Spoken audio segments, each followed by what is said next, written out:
الحمد لله الحمد لله ثم الحمد لله إن الحمد لله نحمده ونستعينه ونستغفره ونعوذ بالله من شرور أنفسنا ومن سيئات أعمالنا من يهده الله فلا مضل له ومن يضلل فلا هادي له نشهد أن لا إله إلا الله وحده لا شريك له ونشهد أن سيدنا وسندنا ومولانا محمدا عبده وحبيبه ورسوله أما بعد فيا عباد الله اتقوا الله واطيعوا إن الله مع الذين اتقوا والذين هم محسنون قال الله تعالى في محكم كتابه الكريم بسم الله الرحمن الرحيم ما يريد الله ليجعل عليكم من حرج ولكن يريد ليطهركم وليتم نعمته عليكم لعلكم تشكرون صدق الله العظيم.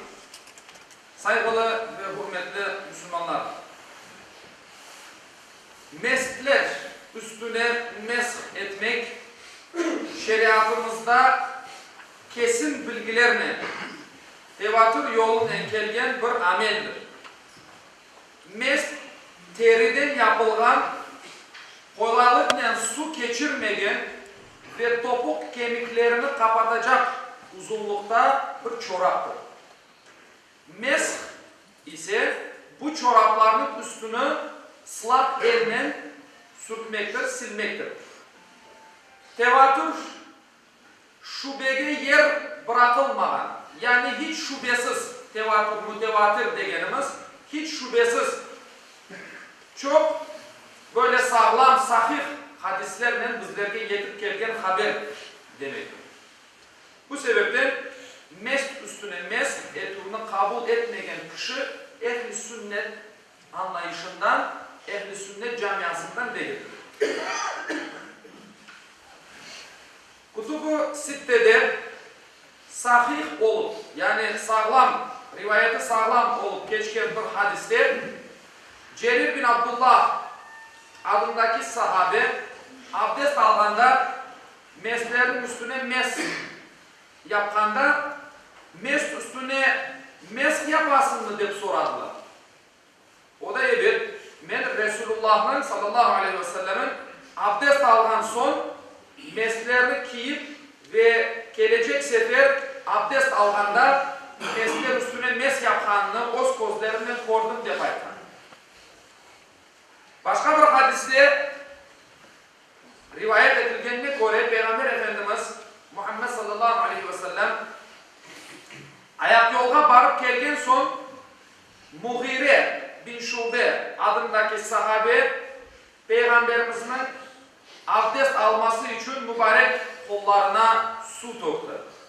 Peygamberimiz abdest aldı ve ayaklarındaki meshler üstüne mesh etti. Yani o çorapçıklarının degenimiz daha evvel, yani o potiklerin üstüne mesh etkendir abdest alganında. Dinimizde abdest alınganı vakit asıl olan ayaklarını topuklarının birlikte yuvulmasıdır. Allah-u Teala'nın bizge emri budur. İşte daha evvelsi aytkanımız gibi bu ayetle sabittir. Ayaklarını yuvmak farzdır. Peygamberimiz ise bizlerge kolaylık olsun deyip meshlerini ruhsat etkendir. Maide suresinin 6. ayetinde açıktan belgilenmektedir. Ayaklarının yuvulması farz olgan. Bununla beraber dinimiz bizlerge bazı kolaylıklar bergendir. Bu kolaylıklardan birisi de mesler işte. Mesler üstüne mesh etmek hem akay hem apaylar için ruhsat verilgendir. Tek akaylar kullanır degen bir şey yok. Apaylar da kullanır. Bu kolaylık yolcu olmayan kimseler için 24 saattir. Yolculukta olgan, yolculukka çıkan insan, yani 90 kilometre uzaklıkka çıkan bir insan yolcu sayılır ve bu yolculukta olganında 3 gün, 3 gece, yani 72 saat kullanma ruhsatı verilgendir. Bu hakikatini Peygamber Efendimiz Muhammed sallallahu aleyhi ve sellem bir hadis-i şerifinde şöyle anıqlab beri. Evinde olgan kimse bir gün bir gece, yolculukta olgan kimse 3 gün 3 gece mesh etebilir. Saygılı Müslümanlar, Yüce Mevlana'mızın bizlerge olgan rahmet eserini kabul etmeli ve ayaklarımızı sıcakta tutup özümüzni hastalıklardan korçalamalımız. Hususan soğuk kış günlerinde bu ruhsetten faydalanmak yerinde olur. Evden çıkkanda abdestli eken normal çoraplar üzerine mesler giyilir ve daha sonra bu gün boyu abdest alınganda ayakları yuvmak yerine bu teriden çoraplarının üst kısmı ıslak elinden bir kere sürtülür.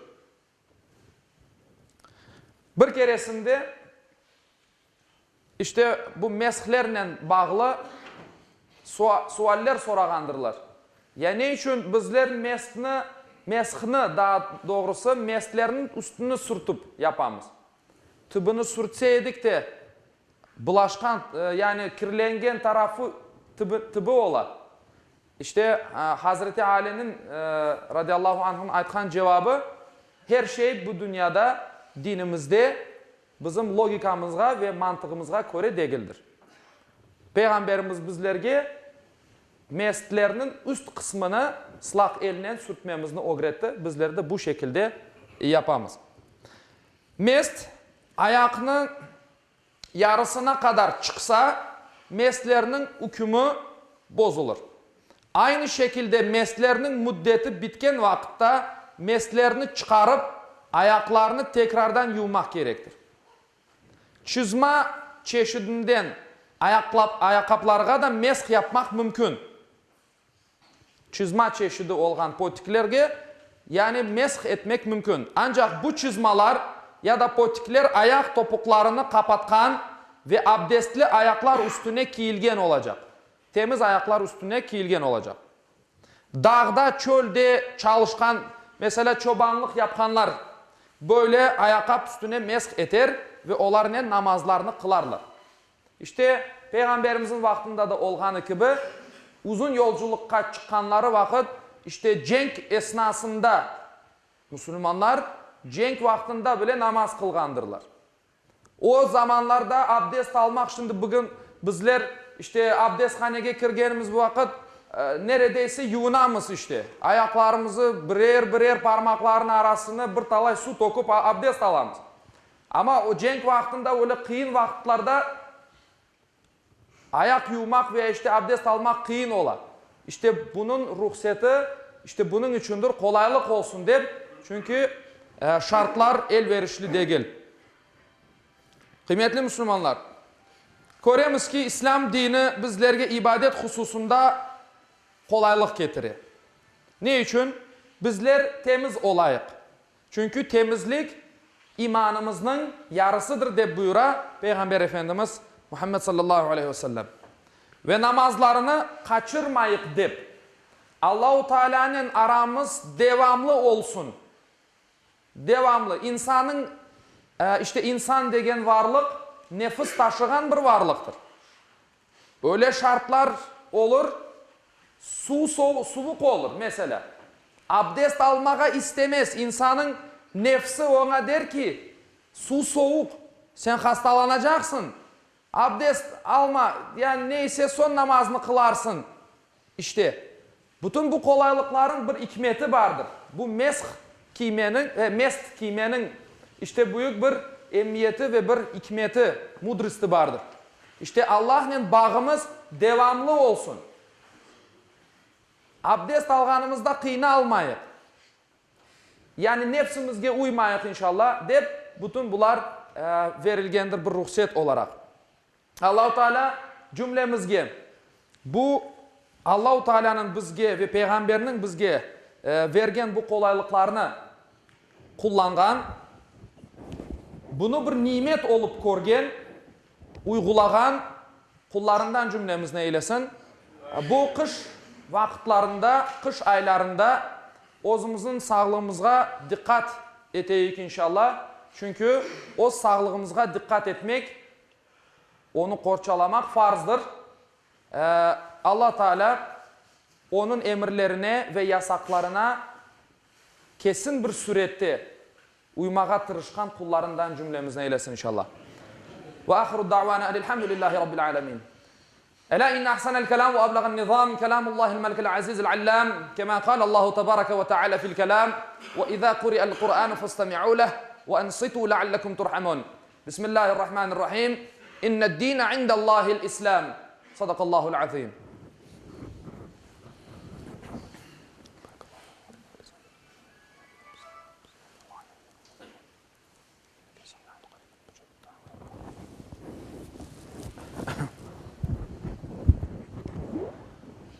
Elhamdülillahi hamdel kamilina, salatu ve selamu ala Resulina Muhammedin ve ala alihi ve sahbihi ecma'in.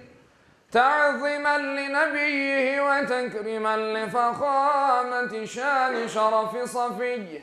فقال عز وجل من قائل مخبرا وآمرا إن الله وملائكته يصلون على النبي يا أيها الذين آمنوا صلوا عليه وسلموا تسليما اللهم صل على محمد وعلى آل محمد كما صليت على إبراهيم وعلى آل إبراهيم إنك حميد مجيد اللهم بارك على محمد وعلى آل محمد كما باركت على إبراهيم وعلى آل إبراهيم إنك حميد مجيد اللهم وارض عن الأربعة الخلفاء سيدنا أبي بكر وعمر وعثمان وعلي ذوي الصدق والوفاء وعن الأنصار والمهاجرين والتابعين إلى يوم الجزاء وعن كافة المؤمنين والمؤمنات والمسلمين والمسلمات الأحياء منهم والأموات بفضلك ورحمتك إنك سميع قريب مجيب الدعوات عباد الله إن الله يأمر بالعدل والإحسان وإيتاء ذي القربى وينهى عن الفحشاء والمنكر والبغي يعظكم لعلكم تذكرون صدق الله العظيم. Okuğanım ayette Yüce Allah şöyle buyurar. Şüphesiz Allah adaletini, yaxşılık yapmakını ve soy sopka yardım etmekini emir eder. Edepsizlik, fenalık, isyan etip zulüm işlemekini de yasaklar. Tuşunup uymanız için sizlerge nasihat verir. Cumanız hayırlı ve mübarek olsun.